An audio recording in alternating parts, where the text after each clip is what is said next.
What we're going to do here is just run through a few of the problems you might see and what to do about them.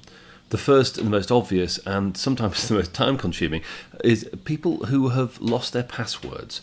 And the answer is to make sure that the field with their email address is filled in, and that way they can get their passwords and their usernames emailed to them. Occasionally those get caught in spam filters, so it's not perfect, but it is a very useful way of reducing the amount of work you have to do. Now, the second thing is that people will occasionally complain that their machine has crashed, the browser has crashed, or even they've dropped their laptop. They need to know that they can move to another machine, simply log on, and they will be put straight back into their exam at exactly the place where they left off. Thirdly, some people complain about poor connections. What a lot of people don't know is that even quite large businesses share their connections, their internet connections, with other businesses. If there's a heavy user somewhere, that can have quite an impact. Now, there's nothing you can do about that, but what you can tell people is A, make sure you try a practice test before a very important exam, because that's a good way of gauging what your connectivity is. And second, if it all's going horribly wrong, you can always close the browser, move somewhere else, and continue the test from there. Another complaint you will get is that someone will say their result has gone missing. They finished the exam, but there's nothing showing. What's happened is that they have simply closed the browser without pressing the finish button.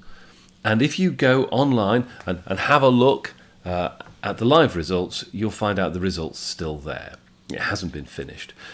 There's two things you can do about this. One, you can force finish it yourself if you have the privileges, or two, you can tell them to go and log back in. They'll be put straight back into the exam, and they can then finish the test properly. You will get some complaints from people that questions are wrong.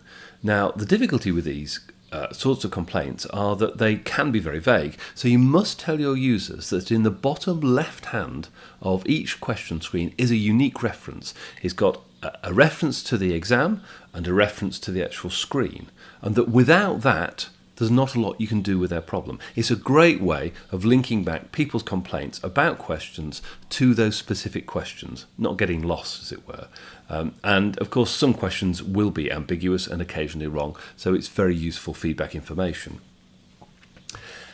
And finally, it's worth noting that the system does record what people do. You can go to a user's record and you can choose to have a look at the activity. You can see what they've done when they've logged on. You can show the change history, so you can see which elements of the record have been changed by who and when they were changed. And that also applies to content and other types of record.